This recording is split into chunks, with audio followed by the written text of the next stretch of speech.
Va. Amigos, estamos en esta oportunidad con el Procurador General de la Nación, Luis Carlos Gómez Rudy, para tocar algunos temas de interés nacional, de actualidad nacional. Quiero comenzar con dos que han estado sobre la palestra en las últimas 24 horas. El primero de ellos, el caso del municipio capital, la actuación de la policía municipal en contra de un ciudadano que se encuentra en este momento en el Hospital Santo Tomás y que ayer fue intervenido quirúrgicamente de una lesión cerebral. ¿Hay denuncias o investigaciones en este tema? Bueno, en primer lugar, gracias Álvaro por la oportunidad de poder hablarte un poco sobre la Procuraduría, algunos casos, y un saludo a los que nos están viendo por los medios. Con respecto a la primera pregunta que me indica, efectivamente hay un caso que ahora mismo está tramitando la Fiscalía Superior de Atención Primaria del área metropolitana por un delito de lesiones personales. Ok. Eso está ya en manos del Ministerio Público, entonces. Así es, la investigación se aperturó el día de ayer. Ok. El otro tema lo vimos precisamente el día lunes y fue una conferencia de prensa donde estaba el esposo y las abogadas y abogado de Maricler González, esta dama que perdió la vida el pasado 11 de julio. Y ellos están planteando, haciendo un llamado al Ministerio Público a acelerar un poco las investigaciones en este caso. Incluso están planteando suicidio inducido en el tema. Esto está siendo analizado, está siendo visto por el Ministerio Público más allá de un suicidio. Bueno, efectivamente hay una investigación que está en la sección especializada de homicidio y femicidio del área metropolitana. Con respecto a ese caso en particular se están realizando diligencias para poder conocer todo el entorno que pudo haber rodeado a esta víctima para que dio lugar a este fatal hecho. Así que en ese sentido hay investigaciones en curso sobre esta línea. Pero sí se está moviendo el caso. Por supuesto que sí, como todos los casos, ese es un caso que también se le está prestando la debida atención, como le indiqué, en la sección de homicidio y femicidio del área metropolitana. Ok, tengo mi batería porque hay tantos temas que conversar con el procurador y casualmente uno de ellos, el pasado 24 de julio, una jueza de garantía rechazó declarar causa compleja a la investigación contra el ex vicepresidente de la República, José Gabriel Carrizo, por el tema de enriquecimiento injustificado. ¿En qué etapa concreta está este expediente hoy y cuándo puede esperarse una decisión de fondo?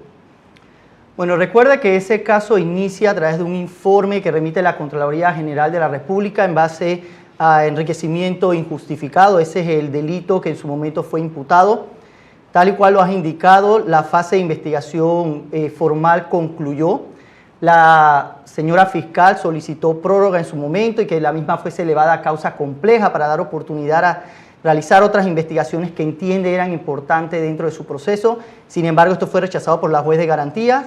En consecuencia, termina el periodo de investigación formal y corresponde entonces preparar lo que llamamos el libelo de acusación que debe remitir la señora fiscal ante los tribunales y con ellos dar inicio a lo que llamamos la fase intermedia. Ok, hay temas de percepción que muchas veces son o se convierten en una realidad para la población. Aquí hay una percepción de que no hay suficientes elementos para procesar al señor José Gabriel Carrizo y por eso se estaba pidiendo causa compleja. Bueno, estoy seguro que con respecto al ex vicepresidente de la República, la señora fiscal, cuando decidió imputar los cargos es porque tenía elementos suficientes para poder transitar a esa fase, y con respecto a necesidad de amplificar la investigación, bueno, eso fue parte de su intención. Sin embargo, tenemos que ser respetuosos a lo que indicó la juez de garantía en su momento y dar por concluida la investigación formal. Ok, esto, si todos recordamos, también generó un choque institucional cuando funcionarios de la Contraloría interrumpieron una diligencia en la Fiscalía Superior Anticorrupción y el Ministerio Público abrió una investigación penal. Ya ese conflicto es cosa del pasado, se resolvió, esas tensiones que habían entre el procurador y el contralor. Bueno, yo debo iniciar señalando que la Procuraduría General de la Nación y mi persona tienen ningún tipo de inconveniente o tensiones con la Contraloría General de la República ni ninguno de sus funcionarios. Son dos instituciones importantes en la República de Panamá. La Procuraduría, que tiene una atribución constitucional de perseguir el delito y llevar a las personas vinculadas ante los tribunales de justicia para que respondan o no penalmente frente a sus actos, y la Contraloría General de la República tiene una función de fiscalización de índole administrativa. Evidentemente, Álvaro, realizan labores de importancia para la persecución penal, sobre todo en delitos contra la administración pública, donde debemos acreditar lesiones patrimoniales, específicamente en los delitos de peculado y de enriquecimiento injustificado. Puedo indicarle que frente al incidente que usted señala, la Fiscal Superior Anticorrupción presentó una denuncia que se encuentra en trámite dentro de nuestro despacho, y el resto de las causas que se están desarrollando que requieren de una u otra manera el apoyo por parte de la Contraloría General de la República se manejan con total normalidad. Muy bien, señor Procurador, en el 2025 ingresaron miles de causas anticorrupción al Ministerio Público, y el Ministerio Público mantiene un volumen alto de expedientes activos. ¿Es sostenible ese ritmo con el presupuesto y la estructura actual? ¿Qué casos de corrupción de alto perfil corren riesgo real de prescribir? Bueno, efectivamente, como lo señalas, Álvaro, a nuestra llegada, pues encontrábamos un número de investigaciones en materias anticorrupción, un número que a mi criterio debió haber tenido quizás mayor dinamismo. Evidentemente se han presentado varias denuncias y ha existido un crecimiento exponencial de nuevas causas en las fiscalías anticorrupción. Le puedo indicar que tenemos aproximadamente más de 6.500 causas activas dentro de los despachos, lo que provocó que la Procuraduría, entendiendo esta situación, hiciera cambios importantes al modelo de gestión para poder dotar de mayores fiscales, capacidades operativas, asistentes y demás recursos, crear planes de descongestión, diferenciar entre casos que sean de tramitación compleja versus lo que no son de tramitación compleja, de manera tal que los agentes fiscales pudieran focalizarse en aquellos casos que pudieran tener un impacto social y económico importante para el país, sin dejar desatender los otros casos que tienen quizás un menor impacto, pero que deben ser también atendidos. Frente a eso, debo señalarle que ha existido dinamismo por parte de las fiscalías. Tenemos más de 1.670 imputaciones realizadas, un aproximado de 245 operaciones que se han ejecutado en este año y medio que tenemos pues la gestión, 242 condenas, un monto aproximado de 9.1 millones de dólares en dineros recuperados, y seguimos pues en actividad constante dentro de la sección de las Fiscalías Anticorrupción. Hay un aspecto importante abordado por el presidente de la República, José Raúl Mulino, que se refiere muchas veces al tema de la justicia. Él habla de 300 denuncias por supuestos delitos de la administración anterior. ¿Qué balance concreto puede dar hoy sobre esta situación? Bueno, estas causas se inicia efectivamente por denuncias, las 300 a las que hace referencia, debo entender que son las 320 que corresponden específicamente a los casos de la llamada descentralización paralela, el cual usted ha observado que hemos tenido alta operatividad y dinamismo en cuanto a la persecución de estos delitos. Una vez llegados los informes de Contraloría que nos marca la lesión patrimonial, pues organizamos las actividades investigativas pertinentes para poder luego ejecutar lo que llamamos la operatividad y poder presentar ante los tribunales a aquellas personas que consideramos pueden estar vinculadas al delito de peculado.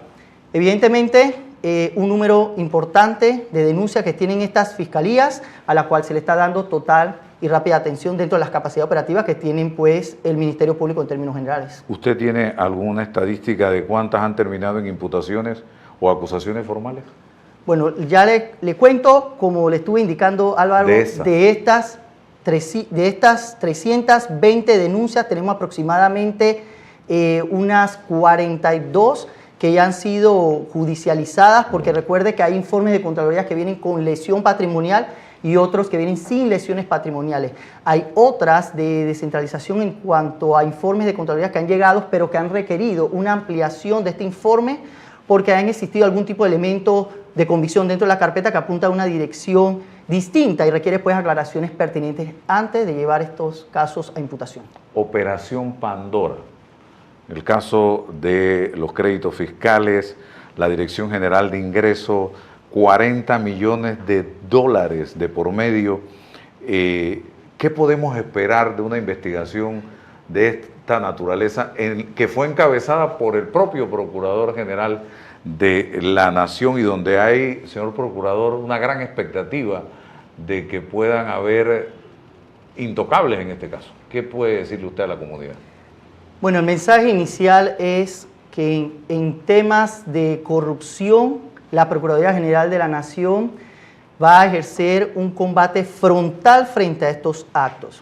En segundo lugar, recuerde que este es un caso que inició en las Fiscalías Anticorrupción, donde se ejecutaron las operaciones ITAX 2.0 y Publicano. Pero se cerraron ese caso anteriormente. Estos casos trajeron como resultado la identificación de 6 sujetos a los cuales se les imputaron cargos y de este caso se generaron líneas investigativas que dio como lugar a que por la naturaleza se detectara la posible existencia de un grupo organizado de naturaleza criminal para cometer actos de corrupción y es por eso que ese expediente en particular o carpetilla se remite a la Fiscalía Primera de Crimen Organizado y se genera la siguiente operación denominada Pandora, la cual, tal como usted menciona, tiene actualmente 22 imputados, 6 que tienen medidas distintas a la detención provisional y tenemos 16 que se encuentran bajo detención provisional.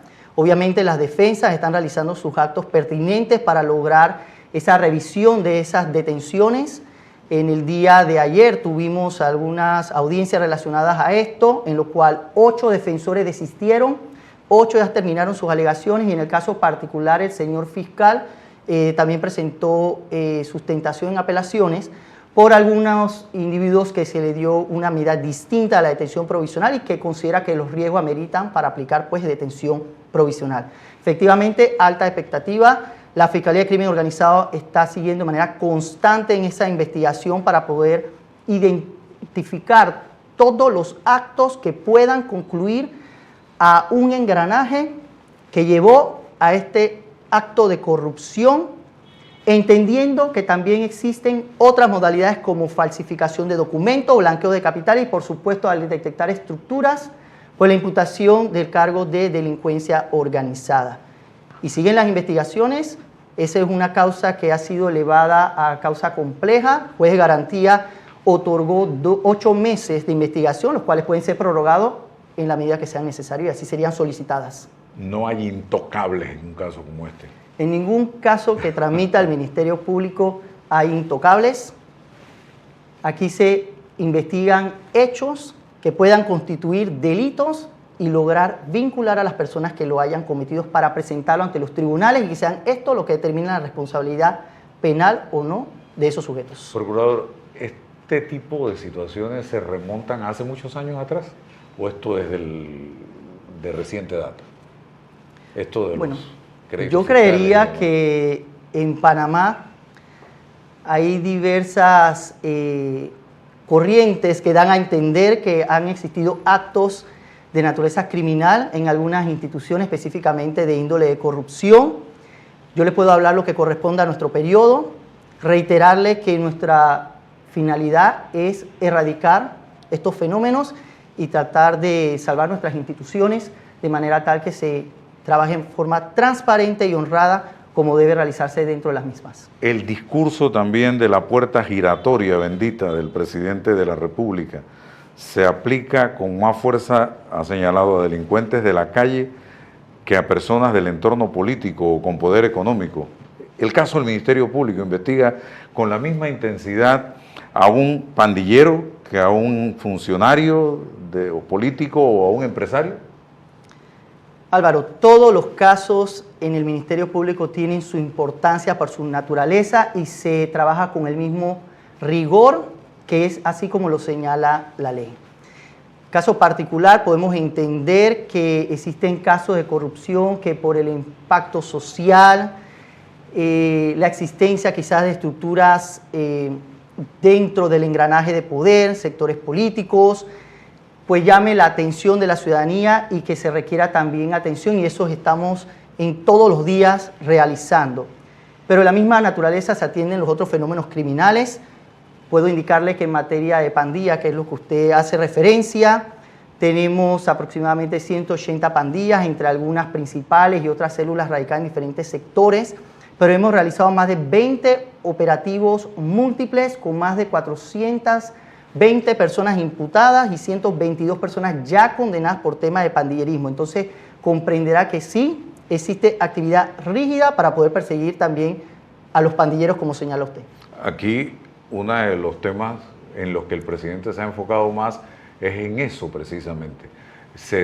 La policía agarra al pandillero, al delincuente, lo judicializa el Ministerio Público, pero luego se le ve en la calle, se le da casa por cárcel, se le dan medidas cautelares. ¿Usted coincide con esto, señor procurador?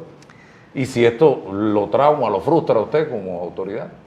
Bueno, uno como ciudadano panameño a veces anhela ciertas conclusiones desde el punto de vista de la justicia. Sin embargo, como Procurador General de la Nación, tengo que ser altamente respetuoso de las decisiones que tomen los tribunales de justicia. Corresponderá a la Fiscalía presentar sus casos y sustentar los riesgos procesales y las exigencias cautelares que puedan sostener una detención provisional. Yo aspiro a la existencia de un juzgamiento también diferenciado, no en el entendimiento que vamos a utilizar normas diferentes, sino comprendiendo el fenómeno criminal que estamos trabajando. Un delito de pandillerismo, por ejemplo, es un delito que trabaja con alta fuerza de coacción, intimidación en testigos, y pues uno en ocasiones no encontrará pruebas que llamamos directas, sino pruebas indirectas o indicios que te tienen que llevar a la misma conclusión de responsabilidad penal.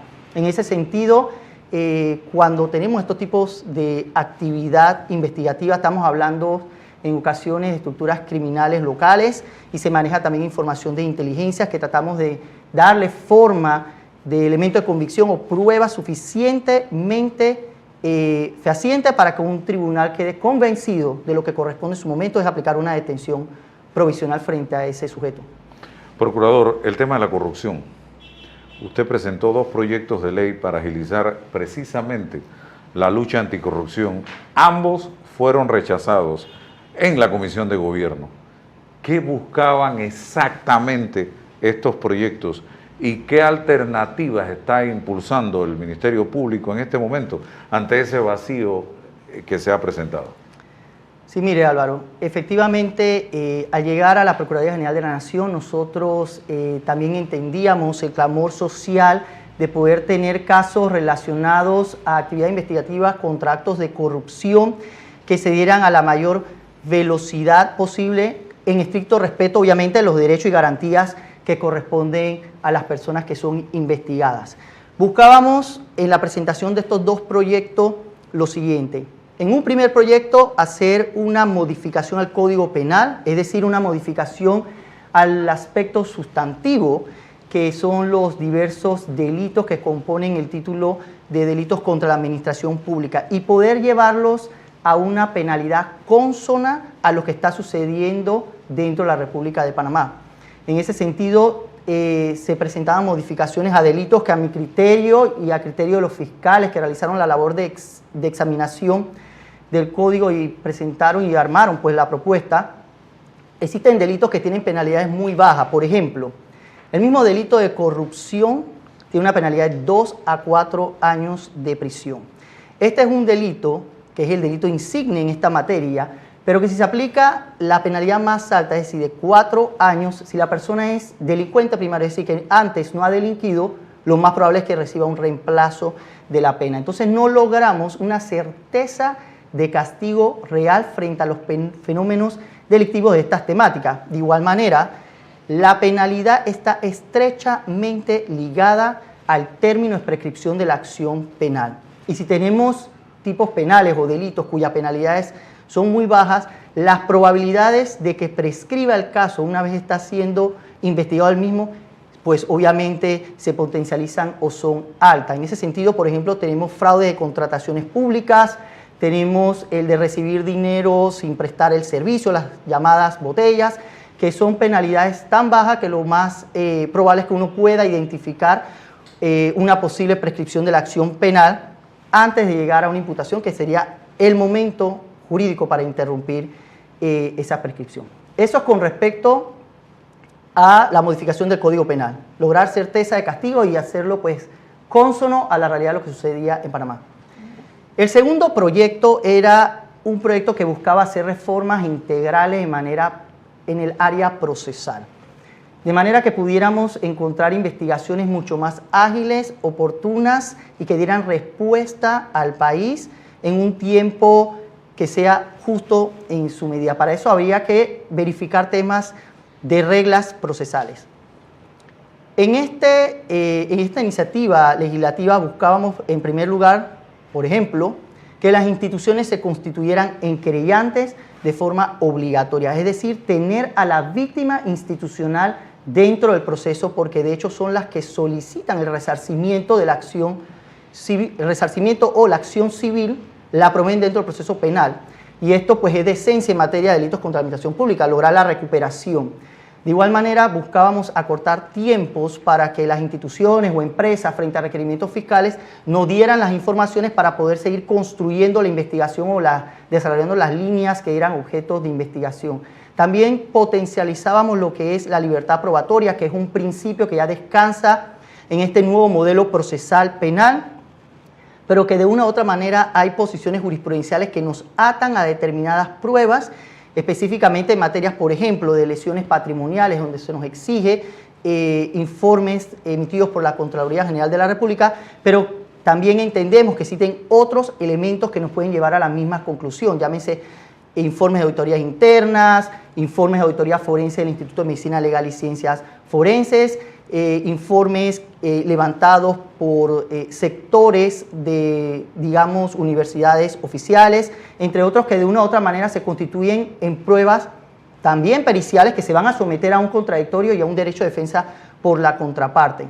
De esta manera también buscábamos aligerar una situación que se presenta en juicio, que es la sustitución de peritos. Muchos casos, al llegar a juicio oral, el perito debe subir al estrado porque es la forma como se introduce la conclusión pericial, es decir, no se introduce por el documento, sino por el mismo perito en sí. Sin embargo, en ocasiones tenemos contratiempos de peritos que han fallecido, que ya están desvinculados de instituciones, que no son ubicados, y existen pericias particulares que por su naturaleza pueden ser interpretadas por otro sujeto pericial. Nuevamente, en estricto derecho de defensa de la contraparte y poder ejercer lo que llamamos un contradictorio o de refutar esa evidencia. Por supuesto, potencializar los niveles de cooperación judicial internacional. Recordemos que ya los delitos contra la administración pública están estrechamente conectados con el blanqueo de capitales, utiliza sistemas financieros no solamente locales, sino también a nivel internacional,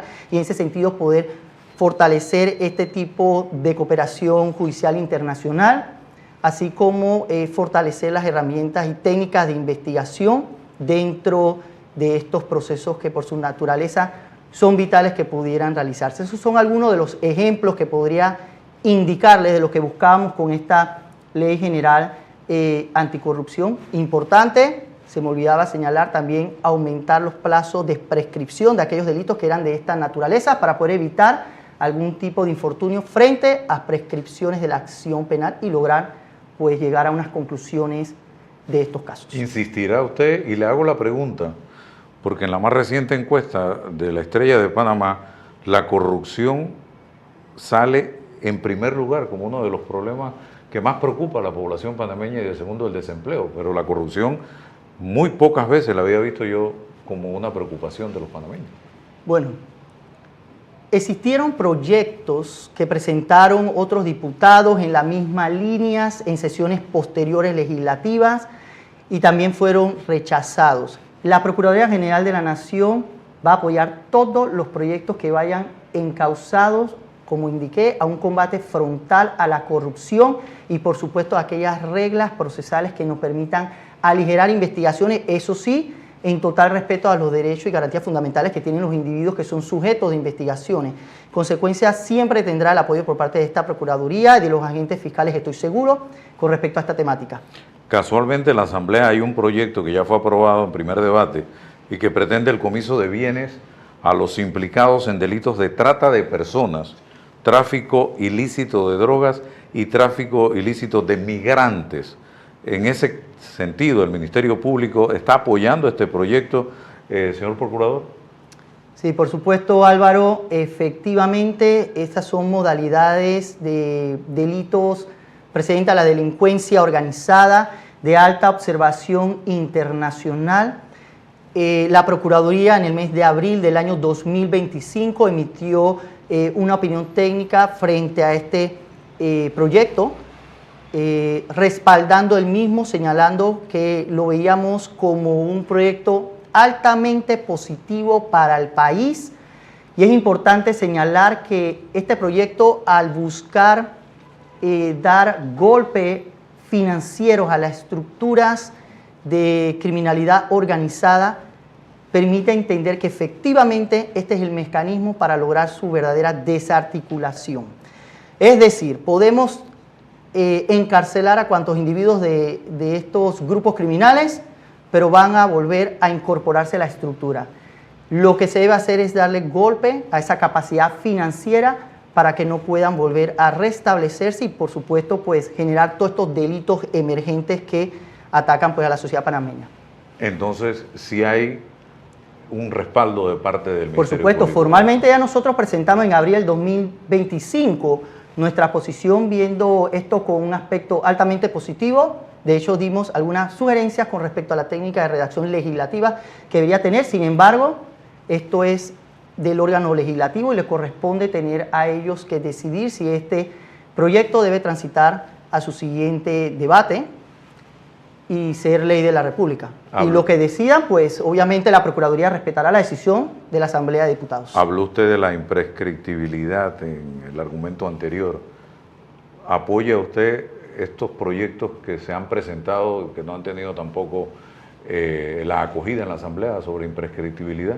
Sí, yo hablé del tema de prescripción de la acción penal y que la intención en la primera iniciativa de la Procuraduría en reformar el Código Penal, además de ajustarlos a los estándares necesarios, era poder generar mayor espacio para poder lograr investigaciones óptimas que sean responsablemente presentadas ante los tribunales. Para ello requeríamos aumentar la penalidad, porque como te expliqué, la penalidad está estrechamente ligada al término de prescripción de la acción penal. Con respecto a la imprescriptibilidad, que no es una figura desconocida en Panamá, lo tenemos en algunos delitos como los de los delitos contra la humanidad. Yo sí en este aspecto debo señalar que debe darse un análisis técnico, jurídico profundo. Considero que así como la certeza del castigo es importante, también la seguridad jurídica es importante. Con esto no quiero decir que no exista suficiente tiempo para realizar las investigaciones, pero no puedo compartir la posición de que todos los delitos sean considerados imprescriptibles, porque hay que dar seguridad jurídica también a la ciudadanía y a las personas que habitan dentro de nuestro país. Señor Procurador, hablemos del tema de las rebajas de pena a personas condenadas por la justicia de cometer delitos graves. Esto es algo que también ha sido cuestionado por parte de la ciudadanía. Bueno, la rebaja de pena, recordará, es una facultad presidencial de índole constitucional y en ese sentido pues el Ejecutivo se pronunció. Para mí es importante señalar que cuando el listado para estas peticiones especiales se elevan y se publica este listado, la Procuraduría siempre ha presentado en términos oportunos sus oposiciones en cuanto a aquellas personas que entendemos no son meritorias para esta rebaja en particular. Siempre tratamos de tener conversaciones interinstitucionales con el Ministerio de Gobierno en particular, que es el que lideriza estos temas, y en el caso de las últimas solicitudes que se presentaron o de las publicaciones que se hicieron, presentamos más de 600 oposiciones, 312 no fueron atendidas y ya pues tuvimos la conversación con la ministra de Gobierno explicándoles por qué estimábamos que debía haberse atendido a nuestra oposición. Sin embargo, entendemos también la realidad, un principio de resocialización, de segunda oportunidad, también una realidad de hacinamiento carcelario, pero esto debe darse en un justo balance con lo que ha cometido esta persona que ahora mismo se encuentra recluida y fue sancionado por el sistema de justicia, los niveles de resarcimiento, así como de atención a las víctimas frente a este delito. De ahí pues que nuestras oposiciones fueron presentadas de manera, como le indiqué, oportuna y la decisión ha sido eminentemente del Ejecutivo. Otro tema que está en el ambiente en este momento es la posibilidad de una ley de amnistía en la Asamblea Nacional. ¿Usted qué piensa al respecto? Bueno, la ley de amnistía o la amnistía como figura per se es un mecanismo que permite la extinción de la acción penal y pena emitida por la Asamblea pues, de Diputados. De acuerdo a la construcción jurisprudencial, opera para delitos políticos y ya la Corte ha señalado que entendemos por delitos políticos aquellos delitos que atentan contra la personalidad jurídica del Estado y aquellos delitos de naturaleza electoral. ¿Aquí hay gente condenada por esos delitos actualmente? Bueno, hay por lo menos dentro de mi periodo de investigaciones en materia de delitos contra la personalidad jurídica del Estado. En cuanto a delitos electorales, recordará que es una jurisdicción especial distinta. Sin embargo, habría que esperar la ley y pues ver la aplicación que corresponde. Porque un delito político es otra cosa muy distinta a un delito común. Por supuesto que es así. Panamá no tiene ningún precepto que defina que es un delito político. Pensaría que parte de la iniciativa legislativa intentará definirlo, pero le reitero que ya ha existido diversos pronunciamientos a nivel de Corte Suprema de Justicia que lo han definido en los términos que le señalé. ¿A usted le han consultado sobre ese proyecto? No. ¿Se da esa posibilidad? ¿No? Hasta el momento no me han consultado en cuanto a eso, por lo cual habría que esperar. Delitos sexuales aumentaron, según el dato que tengo aquí, la data que tengo, un 16% en el primer semestre de este año 2026, superaron los 3.200 casos.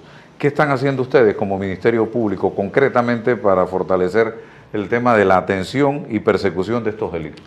Primero indicarte que es el delito de mayor incidencia en todas las comarcas y a nivel de los delitos en términos generales tiene la posición número 5 en delitos de mayor incidencia a nivel nacional. Con respecto a este tema, puedo señalarle que la línea institucional es de cero tolerancia y de un comportamiento implacable a nivel de las agencias fiscales en la persecución de estos delitos y total apoyo a las víctimas porque entendemos están en altos niveles de vulnerabilidad. Esto es a nivel general en las distintas agencias fiscales. En el área metropolitana contamos con 2 secciones especializadas. Cuando llegué en el 2025 me encontré que había una disparidad en cuanto al reparto de estas causas. En primer lugar, lo que hicimos fue homologarlas para que ambas tuvieran la misma cantidad y poder entonces brindar mayor capacidad operativa a estas fiscalías, una porque reduce y la otra porque se alinea a estos niveles de procesos. En segundo lugar, dotamos de mayor pues, personal y fortaleza, como le indiqué, operativa. De igual manera, con anterioridad, las investigaciones se realizaban en estas secciones y después trasladaban estas carpetillas a otras secciones especializadas en juicios orales. Lo que hemos hecho es incorporar una unidad de juicio oral en cada una de estas secciones de manera tal que el proceso desde su inicio hasta el final se mantenga en una coherencia investigativa y presentación ante los tribunales para determinar responsabilidad penal del presunto pues, agresor o victimario en este fenómeno criminal.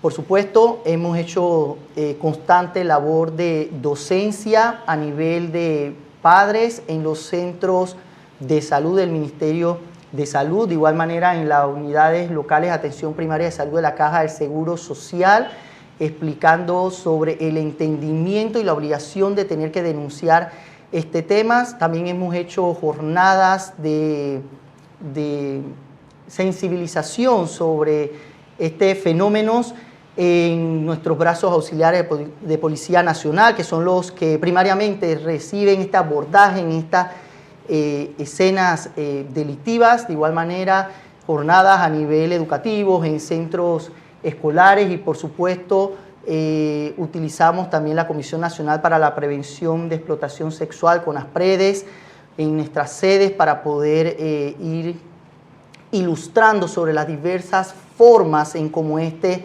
tipo de delito puede presentarse, al igual que las unidades de protección a víctimas y testigos están siendo fortalecidas, recordando que es una unidad que pertenece al Ministerio Público y recibimos a estas víctimas en un alto estado de vulnerabilidad y realizamos pues labores de contención y crisis. En ese sentido pues hemos fortalecido estas áreas dentro de nuestros protocolos de atención.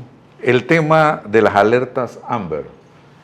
Todos los días estamos viendo alerta Amber en este país y la percepción que hay es que se está desapareciendo los niños, que están secuestrando niños. ¿Qué estamos haciendo en particular con este tema? Sí.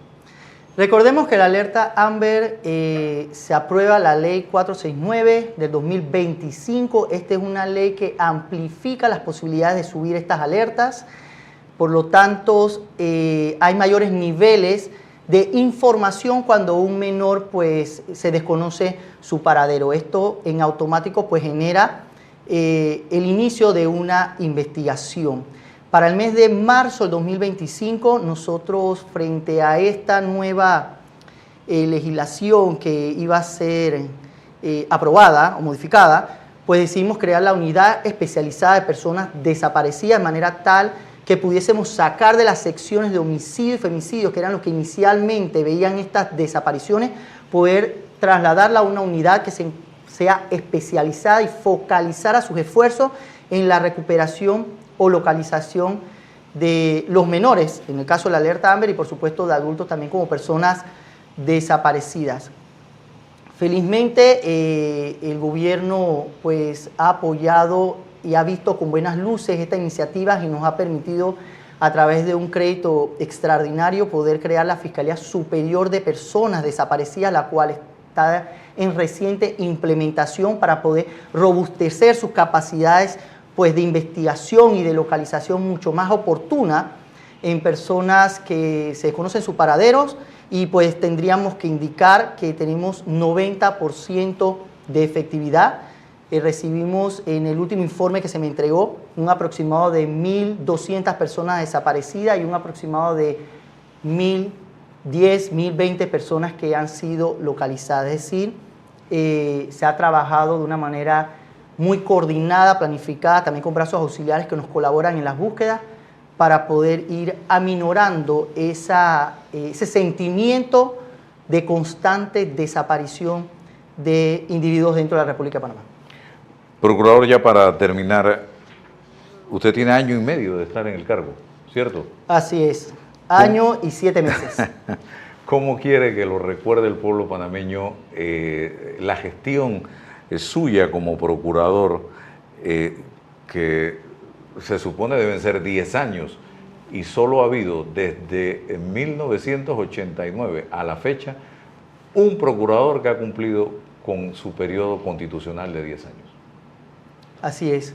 Bueno, quisiera ser recordado con una gestión que fue justa, objetiva y transparente, que entendíamos y entendemos los niveles de rendición de cuentas que hay que brindarle a la ciudadanía con finalidad de poder recobrar confianza y que pues entiendan que el Ministerio Público es la que está llamada a defender los intereses de la nación, lo cual realizaremos en estricto apego a las garantías fundamentales de todos los individuos investigados y por supuesto en alto respeto a lo que establece la Constitución y la ley. ¿Cómo quitarle ya, perdóneme, de la mente a la gente que en Panamá reina la impunidad? Bueno, yo entendería que ese es un sentimiento que viene de actividades y antecedentes que son cuestionados, que nos corresponde a los que estamos ahora en determinadas instituciones cargar con esta sombra, pero también el compromiso de ir liberando esta sombra o esta cruz que llevamos, pedirle a la ciudadanía confianza en que las instituciones también están regentadas de personas serias que tienen un compromiso y quieren cumplir para que este país pueda crecer, desarrollarse y pueda ser una mejor sociedad. Eso implica que todos tenemos que unir esfuerzos para poder hacer eso una realidad nacional. Gracias, procurador, por compartir con nosotros en el día de hoy.